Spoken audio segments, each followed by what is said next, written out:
अस्सलाम वालेकुम। हम ऑक्सफ़ोर्ड की उर्दू की किताब गेंदा जो कि दूसरी जमात की किताब है उसकी आज रीडिंग और अंडरस्टैंडिंग देखने जा रहे हैं। और उसमें आज हम जो चैप्टर देखेंगे उसका नाम है बाग की सैर। मौसम बहुत अच्छा था। हल्की हल्की बारिश हो रही थी। छुट्टी का दिन था।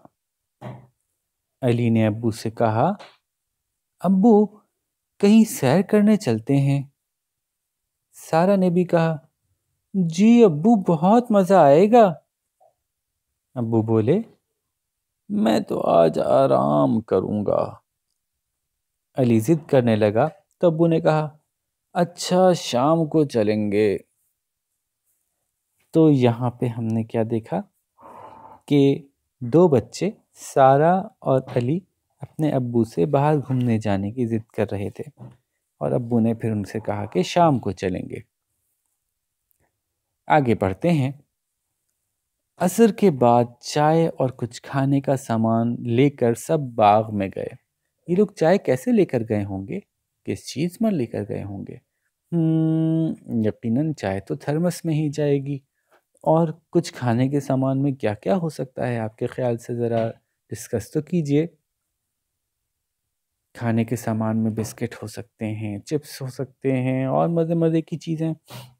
मेरे मुंह में तो पानी आ गया। तो लेकिन आगे तो पढ़ लें पहले। असर के बाद यानी असर का वक्त या असर की नमाज। असर के बाद चाय और कुछ खाने का सामान लेकर सब बाग में गए। वहाँ की हरी हरी घास पर बारिश के पानी की बूंदें मोतियों की तरह चमक रही थीं। ठीक है, पानी की बूंदें पड़ी हुई थी, उन पर लाइट पड़ रही थी। उसकी लाइट की वजह से जो पानी की बूंदें हैं ऐसा लग रहा था कि छोटे छोटे छोटे मोती पड़े हुए हैं, वो चमक रहे हैं। बाग में बहुत से फूल खिले हुए थे। वहाँ एक छोटी सी झील भी थी जिसके ऊपर लकड़ी का एक पुल था। झील क्या होती है? झील जहाँ पानी, बहुत सारा पानी जमा हो। अब इन्होंने तो इसको छोटी सी झील कह दिया, लेकिन अगर हकीकतन देखें तो पानी के ज़ख़ीरों को मुख्तलिफ़ नामों से पुकारा जाता है। जो पानी बह रहा होता है और वो बहुत सारा होता है, बहुत चौड़ा होता है, तो हम उसको दरिया कहते हैं। और अगर कम कम पानी बह रहा होता है तो उसको हम नदी कहते हैं। ठीक है, वो पानी जो जमा हो जाता है, जैसे कि दरिया बहता हुआ आया और पानी कहीं उसकी वजह से जमा हो रहा है, फिर आगे से दरिया मज़ीद बह रहा है, तो ये कोई गहरी जगह थी, इस वजह से दरिया जमा हो रहा है यहाँ पे। इसको हम कहते हैं, अगर ये बड़ी होती है तो झील, और अगर ये छोटा होता है तो उसको कहते हैं तालाब। स्विमिंग पूल भी तालाब कहलाया जा सकता है। ठीक है जनाब। तो लेकिन बहुत से खेल के जो मैदान होते हैं, पार्क्स होते हैं, उसमें भी कोई छोटे छोटे से तालाब बना देते हैं, लेकिन खूबसूरती के लिए जो लफ्ज़ झील उसको ज़्यादा मौज़ून लोगों को लगता है तो उसका नाम झील रख देते हैं। लेकिन अगर गौर किया जाए तो टेक्निकली ये तालाब ही होते हैं। ठीक है जी। तो वापस आते हैं। वहाँ एक छोटी सी झील भी थी जिसके ऊपर लकड़ी का एक पुल था। यहाँ दिख रहा है, देखिए। झील में कंवल के फूल तैर रहे थे। कंवल के फूल तैरते हुए कैसे दिखाऊं? मैं आपको कंवल के फूल दिखाता हूँ। देखिए, मैंने कंवल के फूल को सर्च किया है तो कितने खूबसूरत खूबसूरत फूल आ रहे हैं। ठीक है, इंग्लिश में कंवल को लोटस कहते हैं। ठीक है जी, वापस चलते हैं अपने लेसन की तरफ। तो झील में कंवल के फूल तैर रहे थे। फूल ऐसे तैरते हैं कि एक हरा पत्ता होता है, उसके ऊपर ये फूल उगे होते हैं, तो पत्ता झील के ऊपर पर तैर रहा होता है। अली अपनी फुटबॉल लेके गया था। अली अपनी फुटबॉल ले गया था। वहाँ और भी बच्चे आए हुए थे। उनसे सारा और अली की दोस्ती हो गई। सब मिलकर खेलने लगे। उन्होंने क्रिकेट, फुटबॉल, पकड़म पकड़ाई और छुपन छुपाई भी खेला। आपको पता है इन खेलों में क्या क्या होता है? ज़रा बताइएगा टीचर को बारी बारी के इन खेलों में को कैसे खेलते हैं। शाबाश। थोड़ी देर बाद अम्मी ने आवाज़ दी, थोड़ी देर बाद अम्मी ने आवाज दी, आओ कुछ खा लो। अली और सारा ने पकौड़े खाए। सारा ने अब्बू से पूछा, अब्बू ये कौन कौन से फूल हैं? अब्बू बताने लगे, ये गुलाब है, इसके बहुत से रंग होते हैं। तो पहले तो ये देखिए इनके पास कौन सा गुलाब था, इनके पास लाल गुलाब था। ये लाल गुलाब का फूल है, ठीक है। और गुलाब का फूल सबसे मशहूर फूल है। लाल रंग का भी होता है, पीला भी होता है, और अक्सर शादियों में आपको नज़र आएगा लाल रंग का गुलाब। बहुत खुशबू इसकी ज़बरदस्त होती है। इसको अंग्रेज़ी में रोज़ कहते हैं। ये गुलाब है, इसके बहुत से रंग होते हैं। चमेली सफ़ेद होती है। वो गेंदा है, उसका रंग गहरा पीला होता है, जिसे जर्द रंग भी कहते हैं। ये गुले दाऊदी है, इसके भी बहुत सारे रंग हैं। वो देखो, पीले, गुलाबी, नारंगी, कासनी, जामनी, कितने सारे रंग तो यहाँ भी हैं। सारा ने जब एक खुशबूदार फूल के बारे में पूछा तो अम्मी ने कहा, ये मोतिया है, इसके हार और गजरे भी बनते हैं। तो हम यहाँ पे थोड़ा सा रुकते हैं और ज़रा बारी बारी इन फूलों को देखते हैं कि कौन से होते हैं। सबसे पहले तो मैं आपको गुलाब के फूल दिखाता हूँ। ये देखिए, ये गुलाब के फूल कितने सारी तरह के हैं। पीला है ना, लाल, पिंक, कितने सारे सफ़ेद, और इवन काला गुलाब, ये बहुत खूबसूरत लगता है, वेलवेटी।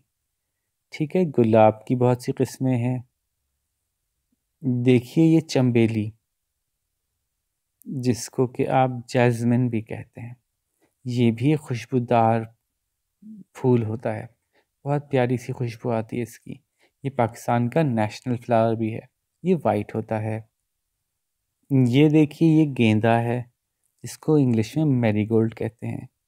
इसके भी देखें बहुत से कलर हैं, पीले और ऑरेंज और इवन कुछ ब्लूइश ब्लैकिश सा भी होता है। ठीक है, तो ये मैंने आपको गेंदा दिखाया। और देखिए जनाब, ये गुले दाऊदी, बहुत सारे रंगों के, तरह तरह के। ठीक है, तो ये भी मैंने आपको गुले दाऊदियों के बहुत सारी गुले दाऊदी बहुत सारी तरह के दिखाए, तो ताकि आप लोगों को पता चले ना कि जिन फूलों की बात कर रहे हैं। देखें, गुले दाऊदी ख़ास वो ही होती है कि बीच में इसके सेंटर में एक बंच सा होता है और चारों तरफ उसकी पत्तियां होती हैं। ये देखिए, ये भी कितनी सारी तरह के गुले दाऊदी।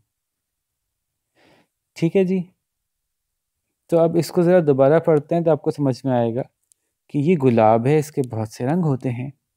चमेली सफ़ेद होती है। वो गेंदा है, उसका रंग गहरा पीला होता है, जिसे जर्द रंग भी कहते हैं। पीले को जर्द भी कहते हैं, इसीलिए जर्दे का नाम जर्द से ही निकला है। ये गुले दाऊदी है। ये गुले दाऊदी, दाऊदी को अलग से ऊ करके नहीं पढ़ेंगे, बल्कि ये गुले दाऊदी है। इसके भी बहुत सारे रंग हैं। वो देखो, पीले, गुलाबी, नारंगी, कासनी, जामनी, कितने सारे रंग तो यहाँ भी हैं। पीला तो आपको पता ही है, गुलाबी भी पिंक को कहते हैं, नारंगी ऑरेंज को कहते हैं। कासनी और जामनी पर्पल की दो पर्पल के कलर्स हैं जो मिलते जुलते हुए। ठीक है, तो समझ लें कि कासनी और जामनी एक अब्बा जी की जो पैंट या ट्राउज़र है ना, और ये कुछ कासनी जामनी कुछ मिलते जुलते हैं। ठीक है, कितने सारे रंग तो यहाँ भी हैं। सारे ने जब एक खुशबूदार फूल के बारे में पूछा तो अम्मी ने कहा, ये मोतिया है। मोतिया भी कुछ कुछ चंबेली जैसा होता है, वो भी सफ़ेद रंग का होता है। इसके हार और गजरे भी बनते हैं। हार, फूलों के हार बना के अक्सर मौक़ों पे हम पहनाते हैं, कभी दूल्हा दुल्हन को, कभी किसी तकरीब में कोई खुशी का मौका होता है तो एक दूसरे को। और बहुत सी ख़वातीन हाथ में उन फूलों की एक माला बनाकर पहनती हैं, उसको गजरे कहा जाता है। कानों में भी पहने जाते हैं ऐसे गजरे। तो फूलों को आपस में पिरो के एक गुच्छा सा बना लिया जाता है और उसको हाथ में पहनते हैं, तो ये गजरा कहलाता है। ठीक है जी, तो वो चूँकि खुशबूदार बहुत होता है तो हाथ में से खुशबू आती रहती है, अच्छा लगता है। तो ये मोतिया है, इसके हार और गजरे भी बनते हैं। अली ने आवाज़ दी तो सारा खेलने चली गई। मगरिब का वक्त हो रहा था। अब्बू ने कहा, चलो अब वापस चलें। सारा और अली ने सामान समेटने में अम्मी और अब्बू की मदद की और घर वापस आ गए। स्कूल का काम भी करना था। काम करने के बाद खाना खाया और इशा की नमाज पढ़कर सो गए। ठीक है बच्चों, तो ये इतना अच्छा सा मज़ेदार सा लेसन था। कितने सारे फूल हमने देखे। ज़रा आप भी किसी दिन अपनी टीचर से कहिए ना कि वो आपको कोई गजरा ला के दिखाएं, या मोतिया के फूल, या आपको चमेली के फूल, या कोई दूसरे फूल दिखाएं जिनका यहाँ जिक्र हो रहा है। ठीक है, तो अब हम सवाल जवाब एक नज़र देखते हैं कि क्या पूछा जा रहा है। अली ने अब्बू से क्या कहा? ये तो बहुत बच्चों वाला सवाल है। ये तो हमने देख ही लिया था कि अली ने अब्बू से क्या कहा था। ये देखें, यहाँ पे मौजूद है बात। ये तो आपको वैसे ही याद होगा कि अली अब्बू से क्या कह रहा था। तो अली ने अब्बू से कहा कि, और इसे करके जवाब बना लीजिएगा। वो सब किस वक्त बाग में गए थे, ये भी आपको बगैर पीछे देखे याद ही होगा। हमने डिस्कस किया था, मैंने कहा था कि नमाज़ पढ़ के गए होंगे, नमाज का वक्त था कोई। तो याद से या शाबाशी कीजिए खुद से। बाग में क्या था? बाग के मंजर के जुमले नकल कीजिए। नकल करने का मतलब है कि जैसे किताब में लिखे हैं वैसे ही यहाँ पे लिख दीजिए। तो बाग में क्या क्या था, वो जगह जगह से जुमले चुन चुन कर आप यहाँ बता सकते हैं। तो ये देखिए, वहाँ हरी भरी घास तो बारिश की पानी की बूंदें मोतियों की तरह चमक रही थीं। ये आप बात कर सकते हैं। बाग में बहुत से फूल खिले हुए थे। वहाँ एक छोटी झील भी थी, उसके ऊपर लकड़ी का पुल था। तो ये बाग में क्या क्या था को आप एक्सप्लेन यहाँ से ही करेंगे, क्योंकि सवाल में रिक्वायर्ड है, सवाल में कहा गया है। अली और सारा ने बाग में कौन कौन से खेल खेले, ये भी आसान सवाल है, आपको याद ही होगा। जो जो सामान वो लेके गए थे और वो सारे खेल खेले। तो आप यूँ जवाब बनाएंगे कि अली और सारा ने बाग में डैश डैश डैश और डैश खेल खेले। आपको इस सैर की क्या बात बहुत पसंद आई, ये आप अपनी तरफ से कीजिएगा। शाबाश। कि आपको क्या अच्छा लगा, खेल खेलना अच्छा लगा, अम्मी की मदद करना अच्छा लगा बच्चों का, या आपको जो है वो कुछ खाना पीना अच्छा लगा, या आपको फूल अच्छे लगे। तो आपको क्या ज़्यादा अच्छा लगा, तो बताइएगा कि मुझे इस सैर में ये बात बहुत पसंद आई के, और करके जवाब लिख दीजिएगा। ठीक है बच्चों, तो ये बहुत आसान सी मज़ेदार सी एक एक्सरसाइज थी और आसान सा चैप्टर था। उम्मीद है आपको अच्छे से समझ में आया होगा। फिर आपसे मुलाकात करेंगे अगले लेसन में। अपना बहुत सारा ख्याल रखिएगा। अल्लाह हाफ़िज़।